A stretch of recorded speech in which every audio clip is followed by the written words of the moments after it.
Hi, എല്ലാവർക്കും പ്ലൂട്ടോയുടെ പുതിയൊരു വീഡിയോയിലേക്ക് സ്വാഗതം. അപ്പോൾ നമ്മളിന്ന് നോക്കാൻ പോകുന്നത് നമ്മുടെ കേരള ചരിത്രം എന്ന് പറയുന്ന ടോപ്പിക്കിലെ കുറച്ച് ചോദ്യങ്ങളാണ്. അപ്പോൾ പഠിച്ചവർ ഈ ഒരു റിവിഷനായിട്ട് ഇതൊന്ന് കേട്ടിട്ട് ഉത്തരം കിട്ടുന്നുണ്ടോ എന്ന് നോക്കുക. അപ്പോൾ ഒന്നാമത്തെ ചോദ്യമാണ്, 1865 പണ്ടാരപ്പാട്ട വിളംബരം പുറപ്പെടുവിച്ച ഏത് മഹാരാജാവാണ്? ആയില്യം തിരുനാളാണ്. അപ്പോൾ 1865 പണ്ടാരപ്പാട്ട വിളംബരം പുറപ്പെടുവിച്ചത് ഏത് മഹാരാജാവാണ്? ആയില്യം തിരുനാളാണ്. തിരുവിതാംകൂറിലെ ആദ്യത്തെ ഹൈന്ദവേതര ദിവാൻ ആരാണ്? എം.ഇ. വാട്സ് ആണ്. അപ്പോൾ തിരുവിതാംകൂറിലെ ആദ്യത്തെ ഹൈന്ദവേതര ദിവാൻ ആരാണ്? അത് എം.ഇ. വാട്സ് ആണ്. ബ്രിട്ടീഷ് ഭരണത്തോടുള്ള എതിർപ്പ് വെണ്ണീജ ഭരണം എന്ന പ്രയോഗത്തിലൂടെ പ്രകടിപ്പിച്ച ആരാണ്? അത് വൈകുണ്ഠ സ്വാമികളാണ്. അപ്പോൾ ബ്രിട്ടീഷ് ഭരണത്തോടുള്ള എതിർപ്പിനെ വെണ്ണീജ ഭരണം എന്ന പ്രയോഗത്തിലൂടെ പ്രകടിപ്പിച്ച ആരാണ്? നമ്മുടെ വൈകുണ്ഠ സ്വാമികളാണ്. കേരളത്തിലെ വിവേകാനന്ദൻ എന്നറിയപ്പെടുന്ന ആഗമാനന്ദ സ്വാമിയുടെ യഥാർത്ഥ പേര് കൃഷ്ണൻ നമ്പ്യാതിരിയാണ്. ഇപ്പോൾ കേരളത്തിലെ വിവേകാനന്ദൻ എന്നറിയപ്പെടുന്ന ആഗമാനന്ദ സ്വാമിയുടെ യഥാർത്ഥ പേരെന്താണ്? കൃഷ്ണൻ നമ്പ്യാതിരിയാണ്. മുൻ പിതാക്കൾക്ക് വന്ന ദുഃഖവാർത്തകൾ കേൾപ്പിൻ, കാളകൾ പോത്തുകൾക്കും ഇണയായി കൂട്ടിക്കെട്ടി നിലങ്ങളിൽ ഉഴുതിടുന്നു. ഈ വരികൾ രചിച്ച വ്യക്തി ആരാണ്? നമ്മുടെ പൊയ്കയിൽ ശ്രീകുമാര ഗുരുദേവനാണ്. അപ്പോൾ മുൻ പിതാക്കൾക്ക് വന്ന ദുഃഖവാർത്തകൾ കേൾപ്പിൻ, കാളകൾ പോത്തുകൾക്കും ഇണയായി കൂട്ടിക്കെട്ടി നിലങ്ങളിൽ ഉഴുതിരുന്നു. ഈ വരികൾ രചിച്ച വ്യക്തി ആരാണ്? പൊയ്കയിൽ ശ്രീകുമാര ഗുരുദേവനാണ്. പുലയഗീതങ്ങളുടെ പ്രവാചകൻ എന്നറിയപ്പെട്ട വ്യക്തി അത് കുറുമ്പൻ ദൈവത്താനാണ്. അപ്പോൾ പുലയഗീതങ്ങളുടെ പ്രവാചകൻ എന്നറിയപ്പെട്ട വ്യക്തി ആരാണ്? കുറുമ്പൻ ദൈവത്താനാണ്. തിരുവിതാംകൂറിൽ ഭരണം നടത്തിയ അവസാനത്തെ രാജ്ഞിയായ സേതുലക്ഷ്മിബായിയുടെ ജീവചരിത്രം at the turn of the ടൈഡാണ്. അപ്പോൾ തിരുവിതാംകൂറിൽ ഭരണം നടത്തിയ അവസാനത്തെ രാജ്ഞിയായ സേതുലക്ഷ്മിബായിയുടെ ജീവചരിത്രം എന്താണ്? At the turn of the tide. ജാതി തിരിച്ചറിയാനായി അധകൃതർ ധരിച്ചിരുന്ന കല്ലുമാലകൾ പൊട്ടിച്ചെറിയുവാൻ 1915 ആഹ്വാനം ചെയ്ത സാമൂഹിക വിപ്ലവകാരി അയ്യങ്കാളിയാണ്. അപ്പോൾ ജാതി തിരിച്ചറിയാനായി അധകൃതർ ധരിച്ചിരുന്ന കല്ലുമാലകൾ പൊട്ടിച്ചെറിയാൻ ആഹ്വാനം ചെയ്ത സാമൂഹിക വിപ്ലവകാരി ആരാണ്? അത് അയ്യങ്കാളിയാണ്. ഏത് നവോത്ഥാന നായകൻ്റെ യഥാർത്ഥ പേരായിരുന്നു സുബ്ബരായൻ? ആരുടേതാണ്? തൈക്കാട് അയ്യാഗുരുവിൻ്റെ യഥാർത്ഥ നാമമാണ് എന്ത്? സുബ്ബരായൻ എന്ന് വിളിച്ചിരുന്നത്.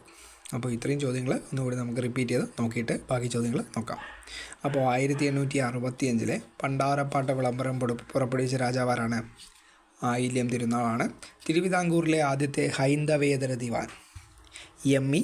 വാട്സ്. ബ്രിട്ടീഷ് ഭരണത്തോടുള്ള എതിർപ്പിനെ വെണ്ണീജ ഭരണം എന്ന പ്രയോഗത്തിലൂടെ പ്രകടിപ്പിച്ച വ്യക്തി വൈകുണ്ഠ സ്വാമികൾ. കേരളത്തിലെ വിവേകാനന്ദൻ എന്നറിയപ്പെടുന്ന ആഗമാനന്ദ സ്വാമിയുടെ യഥാർത്ഥ പേര് കൃഷ്ണൻ നമ്പ്യാതിരി. മുൻ പിതാക്കൾക്ക് വന്ന ദുഃഖവാർത്തകൾ കേൾപ്പിൻ, കാളകൾ പോത്തുകൾക്കും ഇണയായി കൂട്ടിക്കെട്ടി നിലങ്ങളിൽ ഉഴുതിരുന്നു. ഈ വരികൾ രചിച്ച വ്യക്തി ആരാണ്? പൊയ്കയിൽ ശ്രീകുമാര ഗുരുദേവനാണ്. പുലയഗീതങ്ങളുടെ പ്രവാചകൻ എന്നറിയപ്പെട്ട വ്യക്തി അത് കുറുമ്പൻ ദൈവത്താനാണ്. തിരുവിതാംകൂറിൽ ഭരണം നടത്തിയ അവസാനത്തെ രാജ്ഞിയായ സേതുലക്ഷ്മിബായിയുടെ ജീവചരിത്രം at the turn of the tide. ജാതി തിരിച്ചറിയാനായി അധകൃതർ ധരിച്ചിരുന്ന കല്ലുമാലകൾ പൊട്ടിച്ചെറിയുവാൻ ആഹ്വാനം ചെയ്ത സാമൂഹിക വിപ്ലവകാരി അയ്യങ്കാളിയാണ്. ഏത് നവോത്ഥാന നായകൻ്റെ യഥാർത്ഥ പേരായിരുന്നു സുബ്ബരായൻ? തൈക്കാട് അയ്യാഗുരുവിൻ്റെ യഥാർത്ഥ നാമമായിരുന്നു എന്ത്? സുബ്ബരായൻ എന്ന് പറയുന്നത്. അടുത്ത ചോദ്യം നോക്കാം. സുഭാഷ് ചന്ദ്രബോസിൻ്റെ സമരങ്ങളിൽ ആകൃഷ്ടനായി INA ചേർന്ന മലയാളിയെ ബ്രിട്ടീഷ് ഭരണകൂടം മദ്രാസ് സെൻട്രൽ ജയിലിൽ തൂക്കിലേറ്റി. അദ്ദേഹത്തിൻ്റെ പേരെന്താണ്? വക്കം അബ്ദുൽ ഖാദറാണ്. അപ്പോൾ നമ്മുടെ സുഭാഷ് ചന്ദ്രബോസിൻ്റെ സമരങ്ങളിൽ ആകർഷണമായിട്ട് INA ചേരുകയും എന്നാൽ ബ്രിട്ടീഷ് ഭരണകൂടം എന്ത് ചെയ്തു? മദ്രാസ് സെൻട്രൽ ജയിലിൽ വെച്ച് അദ്ദേഹത്തെ തൂക്കിലേറ്റുകയും ചെയ്തു. ആരാണ് ആ വ്യക്തി? അത് നമ്മുടെ വക്കം അബ്ദുൽ ഖാദറാണ്. ഏത് ഐത്തോച്ചാടന സമരത്തിൽ പങ്കെടുക്കുവാനായിട്ടാണ് പെരിയോർ ഇ വി രാമസ്വാമി നായ്ക്കർ കേരളത്തിലെത്തിയത്? എല്ലാവർക്കും അറിയാം, 1924 വൈക്കം സത്യാഗ്രഹത്തിൽ പങ്കെടുക്കുവാനാണ് പെരിയോർ ഇ.വി. രാമസ്വാമി നായ്ക്കർ കേരളത്തിൽ എത്തിയത്. അപ്പോൾ ഏത് ഐത്തോച്ചാടന സമരത്തിൽ പങ്കെടുക്കുവാനായിട്ടാണ് പെരിയോർ ഇ.വി. രാമസ്വാമി നായ്ക്കർ കേരളത്തിലെത്തിയത്? അത് 1924 വൈക്കം സത്യാഗ്രഹത്തിൽ പങ്കെടുക്കുവാനായിട്ടാണ്. തിരുവിതാംകൂറിലെ ആദ്യത്തെ ആധുനിക ചികിത്സാലയം ഏതാണ്? തിരുവനന്തപുരം ജില്ലയിലെ ജനറൽ ആശുപത്രിയാണ്. അപ്പോൾ തിരുവിതാംകൂറിലെ ആദ്യത്തെ ആധുനിക ചികിത്സാലയം ഏതാണ്? തിരുവനന്തപുരം ജില്ലയിലെ ജനറൽ ആശുപത്രിയാണ്. ചാന്നാർ ലഹള നടന്ന കാലഘട്ടം 1813 1859 കാലഘട്ടമാണ്.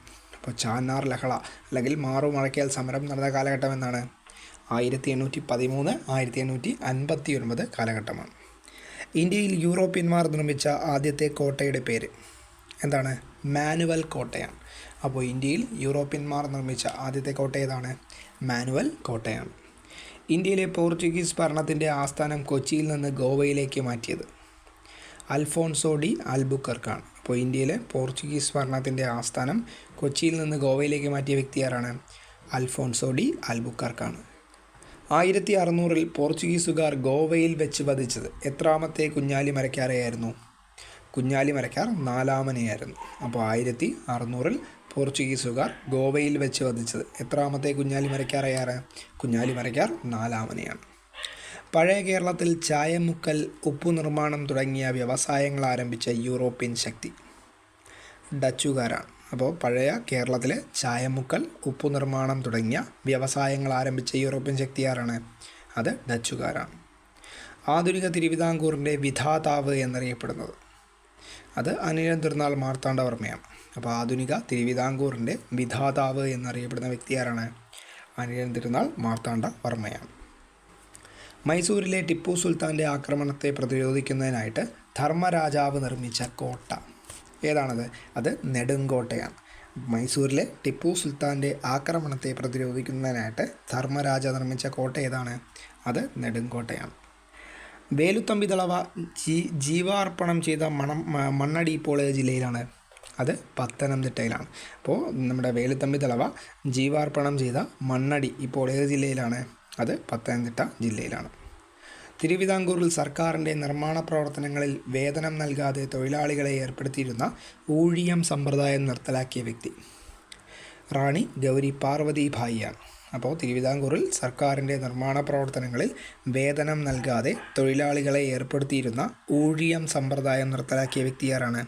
നമ്മുടെ റാണി ഗൗരി പാർവതി ഭായിയാണ്. അപ്പോൾ ഇത്രയും ചോദ്യങ്ങൾ കൂടി നമുക്കൊന്ന് റിപ്പീറ്റ് ചെയ്ത് നോക്കാം. അപ്പോൾ സുഭാഷ് ചന്ദ്രബോസിൻ്റെ സമരങ്ങളിൽ ആകർഷ്ടനായി INA ചേർന്ന മലയാളിയെ ബ്രിട്ടീഷ് ഭരണകൂടം മദ്രാസ് സെൻട്രൽ ജയിലിൽ തൂക്കിലേറ്റി. അദ്ദേഹത്തിൻ്റെ പേരെന്താണ്? വക്കം അബ്ദുൽ ഖാദറാണ്. ഏത് ഐത്തോച്ചാടന സമരത്തിൽ പങ്കെടുക്കുവാനായിട്ടാണ് പെരിയോർ EV രാമസ്വാമി നായ്ക്കർ കേരളത്തിലെത്തിയത്? അത് 1924 വൈക്കം സത്യാഗ്രഹത്തിൽ പങ്കെടുക്കുവാനായിട്ടാണ്. തിരുവിതാംകൂറിലെ ആദ്യത്തെ ആധുനിക ചികിത്സാലയം ഏതാണ്? തിരുവനന്തപുരം ജില്ലയിലെ ജനറൽ ആശുപത്രിയാണ്. ചാന്നാർ ലഹള, മാറുമറയ്ക്കൽ സമരം എന്നിവ നടന്ന കാലഘട്ടം 1813 1859 കാലഘട്ടമാണ്. അപ്പോൾ ഇന്ത്യയിൽ യൂറോപ്യന്മാർ നിർമ്മിച്ച ആദ്യത്തെ കോട്ടയുടെ പേരെന്താണ്? മാനുവൽ കോട്ടയാണ്.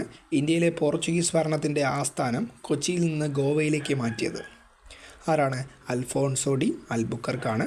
1600 പോർച്ചുഗീസുകാർ ഗോവയിൽ വെച്ച് വധിച്ചത് എത്രാമത്തെ കുഞ്ഞാലി മരക്കാരെയായിരുന്നു? കുഞ്ഞാലി മരക്കാർ 4ാമനെയാണ്. പഴയ കേരളത്തിൽ ചായമുക്കൽ, ഉപ്പു നിർമ്മാണം തുടങ്ങിയ വ്യവസായങ്ങൾ ആരംഭിച്ച യൂറോപ്യൻ ശക്തി ഡച്ചുകാരാണ്. ആധുനിക തിരുവിതാംകൂറിൻ്റെ വിധാതാവ് എന്നറിയപ്പെടുന്നത് അനിഴം തിരുനാൾ മാർത്താണ്ഡവർമ്മയാണ്. മൈസൂരിലെ ടിപ്പു സുൽത്താൻ്റെ ആക്രമണത്തെ പ്രതിരോധിക്കുന്നതിനായിട്ട് ധർമ്മരാജാവ് നിർമ്മിച്ച കോട്ട നെടുംകോട്ടയാണ്.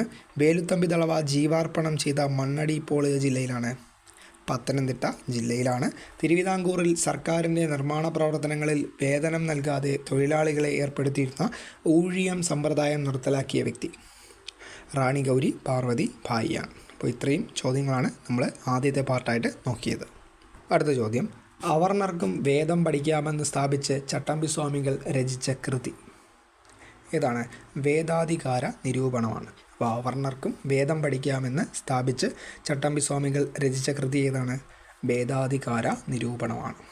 ഇന്ത്യൻ തപാൽ മുദ്രയിൽ ഇടം പിടിച്ച ആദ്യത്തെ മലയാളി എല്ലാവർക്കും അറിയാമത് ശ്രീനാരായണ ഗുരുവാണ്. അപ്പോൾ ഇന്ത്യൻ തപാൽ മുദ്രയിൽ ഇടം പിടിച്ച ആദ്യത്തെ മലയാളി ആരാണ്? ശ്രീനാരായണ ഗുരുവാണ്. ആനന്ദമതത്തിൻ്റെ സ്ഥാപകൻ ബ്രഹ്മാനന്ദ ശിവയോഗിയാണ്. അപ്പോൾ ആനന്ദമതത്തിൻ്റെ സ്ഥാപകൻ ആരാണ്? ബ്രഹ്മാനന്ദ ശിവയോഗിയാണ്. കയ്യൂർ സമരം നടന്ന വർഷം 1941. അപ്പോൾ കയ്യൂർ സമരം നടന്ന വർഷം എന്നാണ്?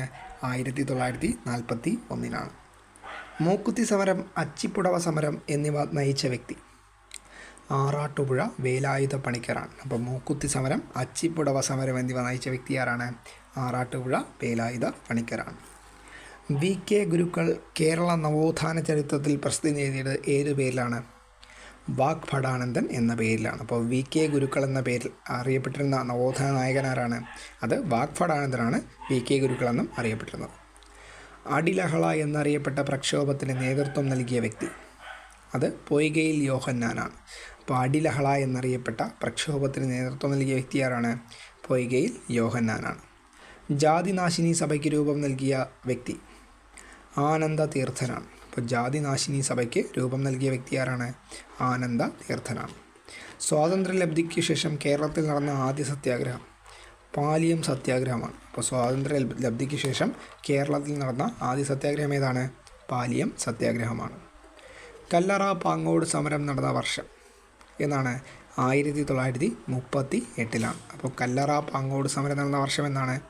1938. കേരളത്തിൻ്റെ ബോൾഷെവിക് നായകനെന്ന് പി കൃഷ്ണപിള്ള വിശേഷിപ്പിച്ചത് ആരെയാണ്? KPR ഗോപാലനെയാണ്. ഇപ്പോൾ കേരളത്തിൻ്റെ ബോൾഷെവിക് നായകനെന്ന് പി കൃഷ്ണപിള്ള വിശേഷിപ്പിച്ച വ്യക്തി ആരാണ്? അത് KPR ഗോപാലനെയാണ് കേരളത്തിൻ്റെ ബോൾഷെവിക് നായകനെന്ന് പി കൃഷ്ണപിള്ള വിശേഷിപ്പിച്ചത്.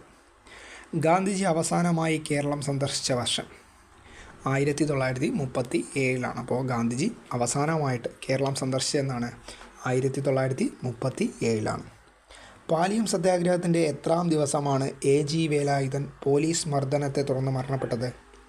100ാമത്തെ ദിവസമാണ്. അപ്പോൾ പാലിയം സത്യാഗ്രഹത്തിൻ്റെ എത്രാമത്തെ ദിവസമാണ് AG വേലായുധൻ പോലീസ് മർദ്ദനത്തെ തുടർന്ന് മരണപ്പെട്ടത്?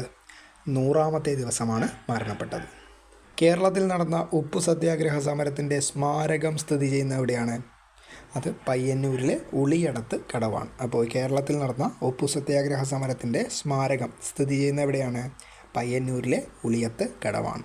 അപ്പോൾ ഇത്രയും ചോദ്യങ്ങളും കൂടി നമുക്കൊന്ന് റിപ്പീറ്റ് ചെയ്ത് നോക്കിയിട്ട് ബാക്കി കുറച്ച് ചോദ്യങ്ങളും കൂടി നമുക്ക് പഠിക്കാനുണ്ട്. അപ്പോൾ ഇത്രയും ചോദ്യം നമുക്കൊന്ന് പെട്ടെന്ന് നോക്കിയിട്ട് വരാം. അപ്പോൾ അവർണർക്കും വേദം പഠിക്കാമെന്ന് സ്ഥാപിച്ച ചട്ടമ്പി സ്വാമികൾ രചിച്ച കൃതി ഏതാണ്?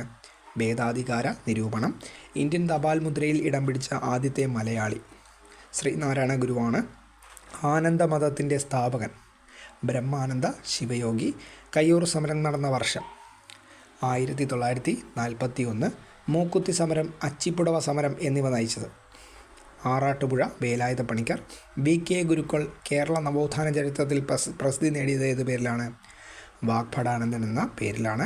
അടിലഹള എന്നറിയപ്പെട്ട പ്രക്ഷോഭത്തിന് നേതൃത്വം നൽകിയ വ്യക്തി പൊയ്കയിൽ യോഹന്നാൻ. ജാതിനാശിനി സഭയ്ക്ക് രൂപം നൽകിയ വ്യക്തി ആനന്ദ തീർത്ഥൻ. സ്വാതന്ത്ര്യലബ്ധിക്ക് ശേഷം കേരളത്തിൽ നടന്ന ആദ്യ സത്യാഗ്രഹം പാലിയം സത്യാഗ്രഹം. കല്ലറ പാങ്ങോട് സമരം നടന്ന വർഷം 1938.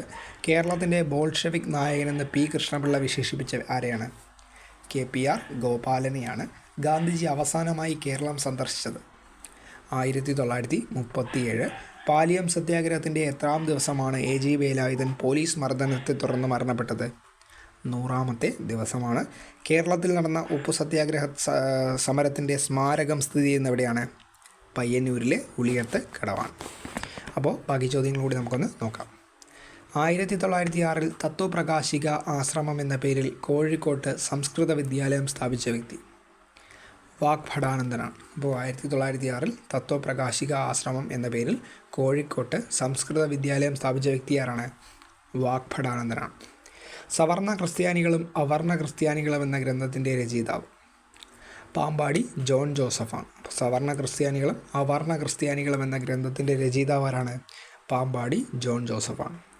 ഒരു കേരളീയൻ എഴുതിയ ആദ്യ ചരിത്ര ഗ്രന്ഥം എന്നറിയപ്പെടുന്ന ഏതാണ്?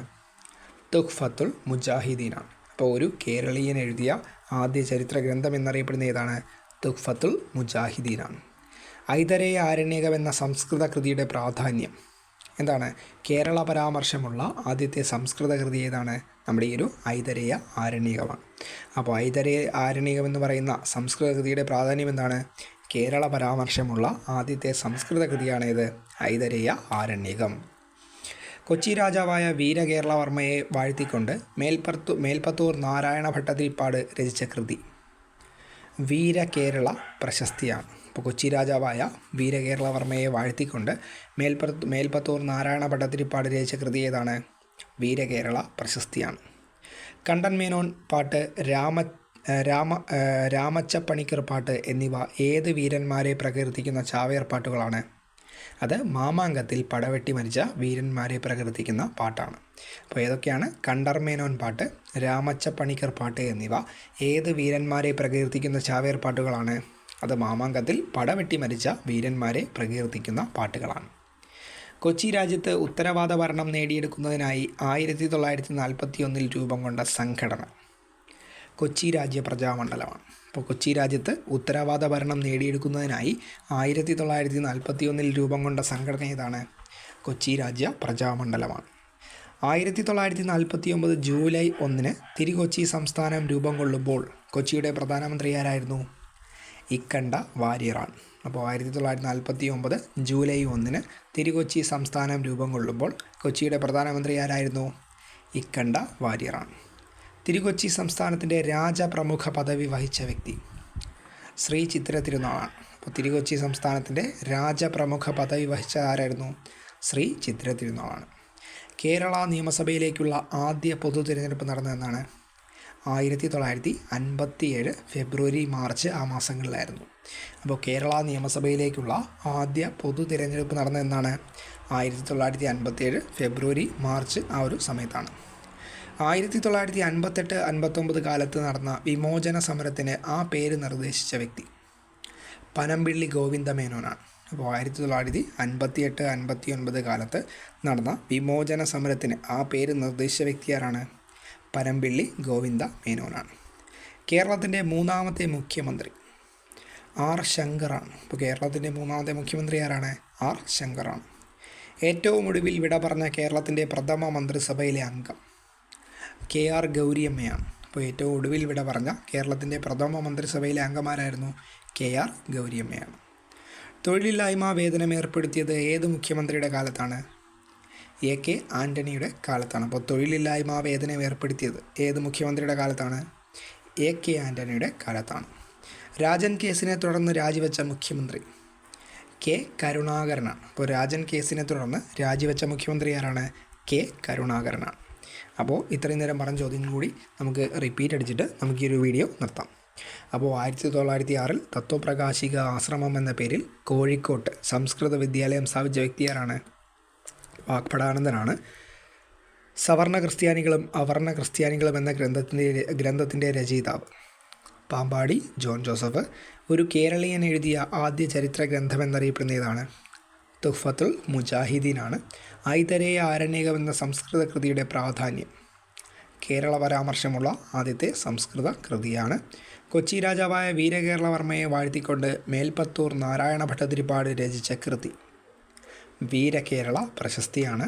കണ്ടർമേനോൻ പാട്ട്, രാമച്ചപ്പണിക്കർ പാട്ട് എന്നിവ ഏത് വീരന്മാരെ പ്രകീർത്തിക്കുന്ന ചാവേർ പാട്ടുകളാണ്? മാമാങ്കത്തിൽ പടവെട്ടി മരിച്ച വീരന്മാരെ പ്രകീർത്തിക്കുന്ന പാട്ടാണ്. കൊച്ചി രാജ്യത്ത് ഉത്തരവാദ ഭരണം നേടിയെടുക്കുന്നതിനായി 1941 രൂപം കൊണ്ട സംഘടന കൊച്ചി രാജ്യ പ്രജാമണ്ഡലമാണ്. 1949 ജൂലൈ 1 തിരുകൊച്ചി സംസ്ഥാനം രൂപം കൊള്ളുമ്പോൾ കൊച്ചിയുടെ പ്രധാനമന്ത്രിയായിരുന്ന വ്യക്തി ആരാണ്? ഇക്കണ്ട വാര്യറാണ്. തിരുകൊച്ചി സംസ്ഥാനത്തിൻ്റെ രാജപ്രമുഖ പദവി വഹിച്ച വ്യക്തി ശ്രീ ചിത്തിര തിരുനാളാണ്. കേരള നിയമസഭയിലേക്കുള്ള ആദ്യ പൊതു തിരഞ്ഞെടുപ്പ് നടന്നതെന്നാണ്? 1957 ഫെബ്രുവരി മാർച്ച് ആ ഒരു മാസത്തിലാണ്. 1958-59 കാലത്ത് നടന്ന വിമോചന സമരത്തിന് ആ പേര് നിർദ്ദേശിച്ച വ്യക്തി പനമ്പിള്ളി ഗോവിന്ദമേനോനാണ്. കേരളത്തിൻ്റെ മൂന്നാമത്തെ മുഖ്യമന്ത്രി ആരാണ്? ആർ ശങ്കറാണ്. ഏറ്റവും ഒടുവിൽ വിട പറഞ്ഞ കേരളത്തിൻ്റെ പ്രഥമ മന്ത്രിസഭയിലെ അംഗം ആരാണ്? KR ഗൗരിയമ്മയാണ്. തൊഴിലില്ലായ്മ വേതനം ഏർപ്പെടുത്തിയത് ഏത് മുഖ്യമന്ത്രിയുടെ കാലത്താണ്? AK ആൻ്റണിയുടെ കാലത്താണ്. രാജൻ കേസിനെ തുടർന്ന് രാജിവെച്ച മുഖ്യമന്ത്രി ആരാണ്? അത് K കരുണാകരനാണ്. അപ്പോൾ ഇത്രയും ചോദ്യങ്ങളാണ് നമ്മൾ ഈ ഒരു വീഡിയോയിൽ നോക്കിയത്.